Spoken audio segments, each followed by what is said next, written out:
6월 15일 화요일 모닝 미팅 시작하겠습니다. 전일 뉴욕 증시는 다우 지수가 0.25% 하락한 반면 S&P 500과 나스닥은 각각 0.18%, 0.74% 상승 마감했습니다. 인플레이션 우려와 금리 반등에도 불구하고 대형 기술주는 일제히 상승했습니다.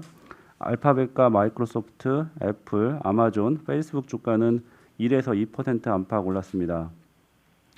기술주 강세에 힘입어 S&P 500과 나스닥 지수는 사상 최고가를 기록했습니다. 섹터별로는 테크놀로지가 1%, 커뮤니케이션 0.7% 올랐고 소재와 금융은 각각 1.3%, 1% 내렸습니다. 네, 오늘 저희가 준비한 자료는 총 7개입니다. 먼저 크레딧 전략부터 발표하겠습니다. 크레딧 전략 한광열 연구원입니다. 네, 그 사모대출과 관련된 내용인데요. 사모대출이라는 거는 투자자들이 펀드를 통해서 기업에게 직접 대출을 해주는 것입니다. 그동안 대출을 이제 은행으로부터 받았죠. 앞으로는 더 이상 대출이 은행의 전유물은 아닙니다. 코로나 바이러스로 인해서 산업이 패러다임이 많이 변화하고 산업 지형들이 바뀌었는데 그로 인해서 차별화된 서비스로 무장한 소규모 신규 기업들이 크게 증가할 것으로 예상이 되고 이들 기업들의 자금 수요도 높습니다. 전통적인 방식인 은행 대출로는 뭐 절차라든가 시간적인 측면에서 한계가 존재하고 그래서 이들 기업들의 그 자금 수요가 사모 대출로부터의 자금 수요가 높을 것으로 저희는 판단하고 있고 투자자 측면에서도 현재 투자 수익률이 굉장히 낮기 때문에 어떤 채권의 대체 투자 수단으로서 각광을 받을 것으로 판단하고 있습니다. 과거의 금리 상승기 때에도 이 사모대출의 투자 성과는 양호했고요. 앞으로 연준의 어떤 그 통화정책 정상화 과정에서도 사모대출이 다른 채권 대비해서 양호한 성과를 거둘 수 있을 것으로 판단하고 있습니다. 전반적으로 기업들의 부채가 좀 높아져 있고 지금 대출 그 조건들이 완화되어 있는 점이 조금 리스크이긴 한데 저희가 볼 때는 그 리스크가 지금 크게 부각되지는 않다라고 판단하고 있고 한국 같은 경우는 이제 이 사모대출 시장이 아직은 좀 미미한 수준인데 최근에 정부가 기업 구조 혁신 펀드를 통해서 이 사모대출의 활성화 계획을 발표를 했습니다. 점차적으로 한국에서도 시장이 확대될 것으로 예상을 하고 있고 전반적으로 지금 펀드를 통해서 투자가 이루어지기 때문에 이 개별 펀드의 운용 전략이라던가 리스크 관리 이런 것들에 대해서 좀 모니터링을 강화할 필요가 있겠다라고 판단하고 있습니다. 이어서 크레딧 계속 발표하겠습니다. 중국의 헝다그룹 이슈입니다. 김준영 연구원. 네, 최근 중국 헝다그룹 에버그란데 그룹 크레딧 이슈 관련해서 말씀드리겠습니다. 최근 중국 탑3 부동산 개발 업체 중 한 곳인 헝다그룹의 채권 가격이 급락하고 있습니다. 25년 만기 채권 가격은 70, 그리고 금리는 약 20% 수준에서 거래가 되고 있는데요. 가격 기준으로는 5월 말 대비 약 16%가량 하락한 수준입니다. 중국 금융당국이 헝다그룹이 지분 36%를 보유하고 있는 생징은행의 주착관계 그리고 불법 대출에 대해서 좀 조사를 착수했다는 보도가 나오면서 주식이랑 채권 가격 모두 급락했습니다. 사실 헝다그룹을 비롯한 중국 부동산 기업들의 과도한 부채 수준은 계속해서 지적돼 왔던 상황입니다. 중국 금융당국은 작년 8월부터 부동산 업체들에게 3개의 재무지표 레드라인을 제시하고 있고요. 헝다그룹은 현재 이 3개 레드라인을 모두 충족하지 못하고 있는 상황입니다. 따라서 헝다그룹은 유동성을 확보하기 위해서 계속해서 좀 자구안을 시행하고 있는데요. 이번 이벤트로 인해서 투자 심리가 좀 급격히 저하되고 있고 따라서 향후 차환 리스크 부각될 수 있겠습니다. 사실 최근 화랑 자산관리 이벤트로 인해서 중국 크레딧 시장 내 피로도가 상당히 높은 상황이었는데요. 헝다그룹의 외화 채권 잔액은 약 220억 달러 규모로 중국 전체 기업 중에 10번째 규모이고요. 따라서 이번 이벤트로 인해서 중국 크레딧의 좀 추가적인 약세는 불가피할 전망입니다. 네, 이어서 주식 전략 발표하겠습니다. 먼저 중국 위안화 리포트입니다. 권하민 박인검 연구원 말씀해 주세요. 네, 위안화 자료 말씀드리겠습니다. 6월 이후에 위안화 쪽에서 좀 변화가 있는데요. 저희는 이제 위안화 결론부터 말씀드리면 최근에 이제 약세는 그 강세 속도 조절 차원이고 중장기 강세 방향성이 이어질 것으로 보고 있습니다. 사실 5월 말에 위안화가 이제 3년 내 가장 큰 폭으로 강세를 기록하니까 이제 당국에서는 계속 개입 움직임이 나오고 있는데요. 5월 말에는 외화예금 지급 준비율 인상을 통해서 약 200억 달러 규모 유동성 회수를 한 것으로 알려졌고요. 곧이어 이제 적격 국내 외국인 투자자 QD라고 알려져 있는 그 투자 한도를 확대하면서 사실상 그 자국 내 달러 유동성을 늘려 위안화 강세를 좀 저지하고자 하는 그런 움직임이 나타났습니다. 저희는 중국 같은 경우는 사실 4월부터 현지에서 위안화의 평가 절상이라든지 환율 제도의 변경 같은 논의가 있었지만 아직 조금 그런 건 논의하기 이르다라고 보고 있고요. 오히려 자국 유동성 통제의 필요성이나 향후 이제 수출 경기 같은 걸 고려하면 가파른 위안화 강세는 좀 경계할 것으로 보고 있습니다. 대내 유동성 상황은 1분기에 고점을 통과했지만 지금 중국 GDP 대비 시가총액 비율을 보시면 거의 70% 수준으로 15년 여름 이후에 가장 높은 상황입니다. 자산 가격을 분명히 염두에 두어야 되는 상황이고요. 또 하나 이제 그 모멘텀으로 보면 기저효과 때문에 어쩔 수 없이 연말로 갈수록 수출 모멘텀 자체는 둔화될 텐데 이 역시도 가파른 위안화 강세가 수출 경기에 부담을 줄 수 있는 요인임을 고려하면 강세 속도 조절은 유의는 충분하다라고 보고 있습니다. 다만 그 미세 조정 조치가 방향성 변화가 아니라 저희가 속도 조절 차원으로 파악하는 그 중장기 전망에 대한 이유를 좀 말씀을 드릴 텐데요. 먼저 중국 내부의 정책 변화입니다. 사실 그 쌍순환 얘기 많이 들어보셨을 텐데 이제 중장기 정책 컨셉은 그 내수 진작과 구매력 개선 이란 쪽이랑 좀 더 맞닿아 있고 이를 환율과 접목해 보면 위안화 강세 쪽을 좀 더 지지한다라고 보고 있습니다.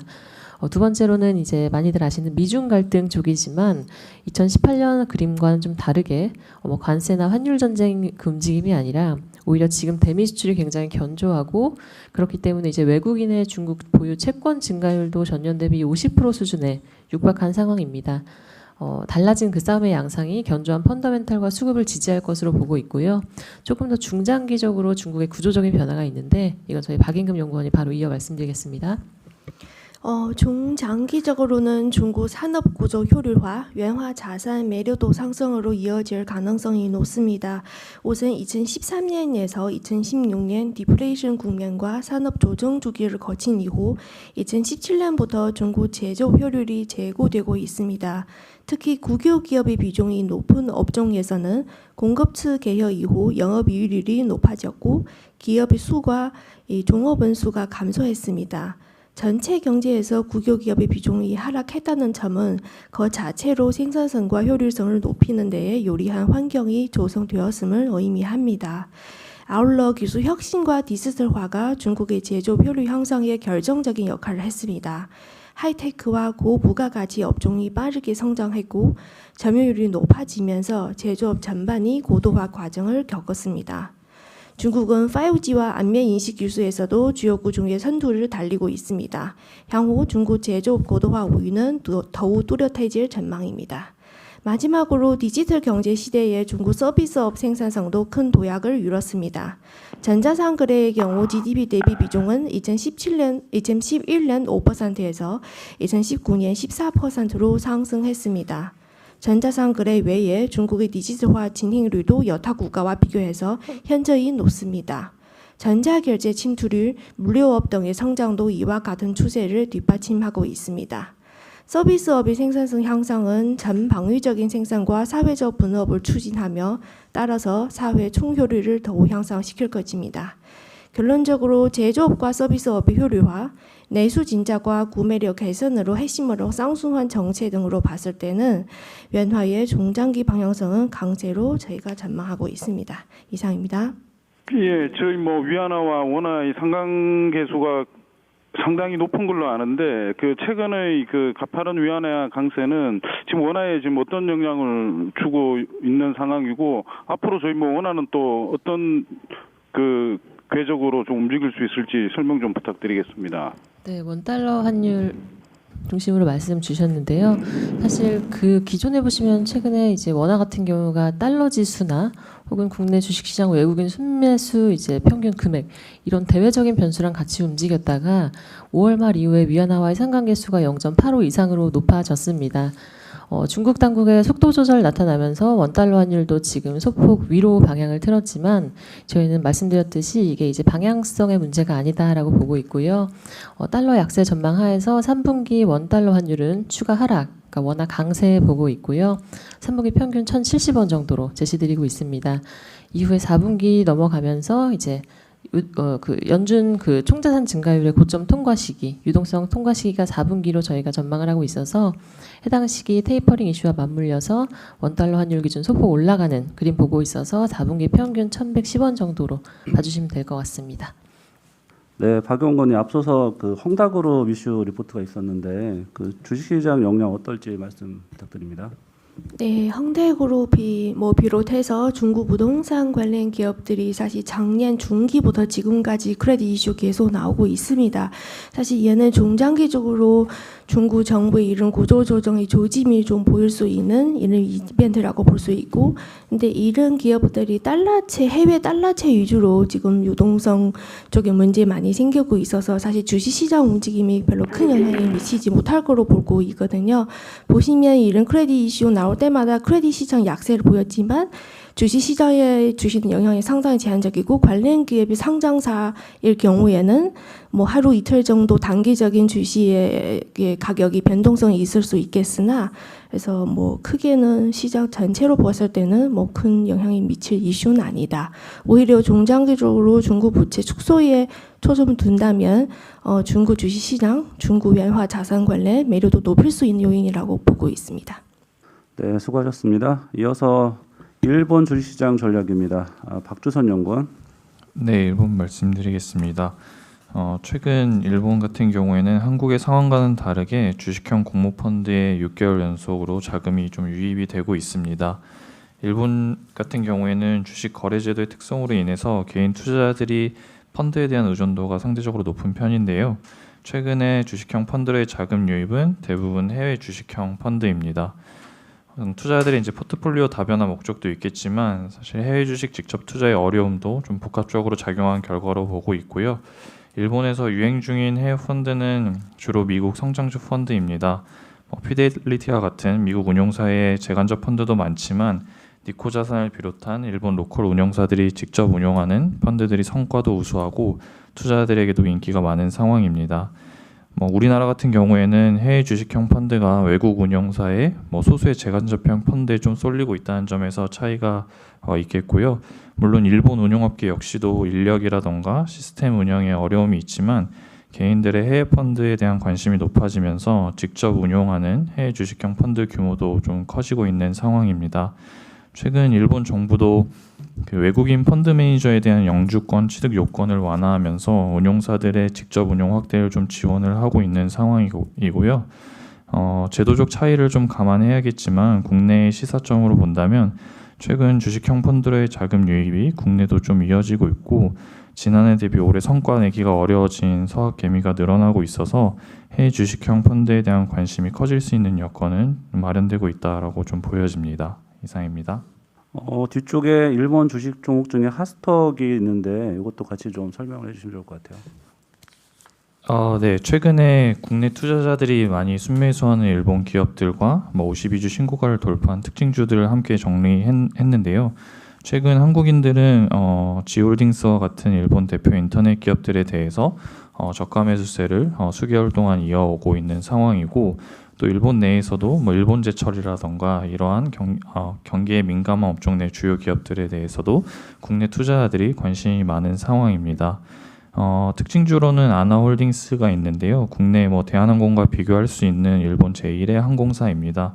최근 1개월 동안 주가가 한 14% 정도 상승을 했는데, 최근 예상과는 다르게 일본 내에서 백신 접종자 수가 빠르게 증가하고 있고, 특히 일본 같은 경우에는 백신 접종을 직장을 기준으로 접종을 시작을 하고 있습니다. 아나홀딩스 같은 경우에는 국제선 승무원을 중심으로 7월 말까지 1차 접종이 완료될 예정이어서 사실 이러한 것들에 대한 기대감들이 최근 항공 주식에도 좀 반영이 되고 있는 상황으로 보고 있습니다. 네, 이어서 산업기업 리포트 발표하겠습니다. 먼저 하이트진로입니다. 조미진 연구원. 네, 하이트진로에 대한 투자 의견 바이, 그리고 목표 주가 5만 원 유지하겠습니다. 코로나19 기간에도 선방하는 실적을 보였는데요. 지난 4분기에는 이제 영업시간 제한, 그리고 수도권 사회적 거리두기 강화로 국내 맥주와 소주 매출액이 하락해왔습니다. 2분기까지 국내 매출 하락은 다소 불가피한 상황으로 보여지고요. 그러나 백신 접종률이 국내에서도 확대되고 있고, 또 하반기 식당과 유흥시설 운영 시간이 연장 조정될 가능성이 높아지고 있는 상황이기 때문에 향후 억눌려왔던 주류 소비가 폭발적으로 증가할 것으로 예상됩니다. 또한 상위 사업자인 동사의 실적 또한 이와 같이 회복될 것으로 예상합니다. 특히 맥주 점유율 확장이 코로나19로 좀 멈춰왔었는데요. 이 또한 상승 추세가 재개될 수 있다고 판단되고요. 베트남 등 동남아 지역으로의 매출 성과도 나타나고 있기 때문에 향후 긍정적 실적 흐름이 기대됩니다. 정부 규제로 오프라인 채널 중 가장 실적 회복이 더디게 나타났던 것이 주류 유흥 채널이었던 만큼 실적도 가파르게 회복될 것으로 전망합니다. 이상입니다. 공정위 고발 관련해서 뭐 심리적인 영향 말고는 큰 영향은 없을 것 같긴 한데요. 혹시 뭐 저희가 추가적으로 좀 부정적으로 볼 수 있는 뭐 부분들이 있을까요? 네, 우선 이번에 처음 나온 뉴스는 아니고요. 작년부터 제기되었던 문제이고요.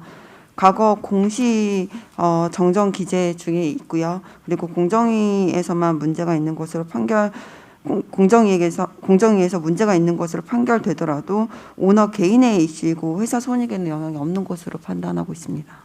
네, 이어서 SK 리포트 발표하겠습니다. 김동영 연구원입니다. 예, SK 어저께 30% 들고 있는 자회사 SK텔레콤이 박정호 CEO 주관으로 투자 설명회가 있었습니다. 인적 분할 관련해서 분할되는 회사들 중장기 사업 계획 발표하는 자리였는데요. 배당 중심의 SK텔레콤 존속법인은 유무선 통신이 저성장 예상이 되지만 엔터프라이즈하고 구독 서비스 통해서 2025년 매출 22조 원, 그러니까 지금부터 연평균 8% 성장 목표를 제시를 했고요. 반도체하고 ICT 기반으로 투자 회사가 되는 SKT 인베스트먼트는 신규 투자 그리고 기존 포트폴리오 성장을 통해서 순자산 가치를 2025년 75조 원까지 늘리겠다 이런 목표를 발표를 했습니다. SK 입장에서 보면은 스탁과 플로우 그러니까 순자산 가치 성장 또 현금 흐름 개선 모두 긍정적인 이벤트로 보고 있고요. 실제로 SK텔레콤이 정기주총에서 지배구조 개편 가능성 언급한 이후에 주가가 이미 31% 상승을 했고 그리고 존속법인 SK텔레콤이 분할 이후에 배당 총액을 유지하겠다 그리고 8% 정도의 성장 목표를 제시했기 때문에 현금 흐름도 나빠지진 않을 걸로 보고 있습니다. 계속 좀 이슈가 되는 부분이 이제 분할하면 SK하고 SK텔레콤 인베스트먼트가 합병을 할 것인가? 이건 아래 표에 보시는 것처럼 현 시점에서는 최대 주주 지분 이제 합쳐서 27%인데 이 희석화되는 게 너무 크기 때문에 하기 사실상 어렵다라고 보고 있고요. 반면에 2025년의 목표치에 대해서 SK나 SK텔레콤이나 다 발표를 했는데 이 다 달성을 한다면 2025년에 가서는 합병하는 것이 그렇게 최대 주주 지분 희석화 측면에서는 크게 부담스럽지 않을 수도 있다라고 보여집니다. 현재 순자산 가치 대비 54% 할인돼서 거래되고 있고요. 저희 목표 주가 40만 원 유지합니다. 이상입니다. 저희가 존속법인은 잘 알고 있는데 신설법인은 앞으로 좀 반도체나 이런 쪽으로 좀 투자나 이런 것도 기대하고 있는데요. 신설법인이 좀 어떤 형태로 좀 될 건지 좀 전망 좀 부탁드립니다. 예, 지적하신 대로 여태까지는 SK그룹의 투자 펑션이 SK가 이제 주도하는 그림이었고 그거는 앞으로도 크게 바뀌진 않을 겁니다. 큰 틀에서 4대 사업 영역으로 갈 텐데 다만 이제 반도체나 소재 관련해서는 하이닉스를 직접 들고 있는 SKT 인베스트먼트에서 관련된 M&A를 진행할 가능성이 높다라고 보여지고요. 그 외에 그린 사업이라 든가 아니면 제약 바이오 사업 이런 쪽은 계속해서 SK가 이니셔티브를 가지고 갈 걸로 보고 있습니다. 네, 이어서 중국 태양광 산업 리포트입니다. 조철곤 연구원. 네, 11일 발개위가 2021년 신재생 에너지 전기요금 관련 정책을 발표했습니다. 2021년부터는 신규 등록하는 집중형 그리고 상공업 분산형 태양광 프로젝트에 대해서 정부 보조금을 전면 폐지한다고 발표했습니다. 또한 태양광으로 생산한 전기에 각 지역의 화력발전 전기요금 체계를 적용한다라고 발표했는데요. 정책 변화에 대해서 쉽게 설명드리면은 기존 같은 경우는 태양광 업체들이 이제 경쟁 입찰 방식을 통해서 전력 단가를 결정했다고 하면은 향후에는 화력발전 전기요금을 그대로 적용한다라고 보시면 될 것 같습니다. 현재 중국 내 태양광 단가는 대부분 지역에서 화력 단가보다 낮거나 같은 수준인데 태양광 단가 같은 경우는 추세적으로 하락하고 있기 때문에 이러한 조치가 시행됨에 따라서 향후 태양광 가격은 기대보다 좀 높게 책정될 가능성이 높다라고 보시면 될 것 같고요. 최근 폴리실리콘과 같은 원부자재 가격 상승에 따른 태양광 수요 감소 우려가 존재했으나 기대보다 높은 태양광 전기 요금이 전망됨에 따라 해당 우려는 다소 완화될 것으로 보고 있습니다. 폴리실리콘 가격은 2020년 저점 대비 현재 한 약 375% 정도 급등했지만 상승세는 둔화되고 있습니다. 중국 로컬 업계의 집계에 따르면은 5월 말 기준으로 중국인 모듈 재고는 이제 연초 대비 26.1기가 증가한 상태입니다. 따라서 하반기 계절적 성수기 진입에도 불구하고 폴리실리콘 가격 상승세는 진정될 것으로 보고 있고요. 연말로 가면서 폴리실리콘 가격은 하향 안정화될 것이다라고 보고 있습니다. 중국 태양광 업체들이 공격적인 캐파 확장으로 인해서 내년부터는 태양광 밸류체인 전반의 공급 관리 형상 나타날 것으로 전망하고 있고요.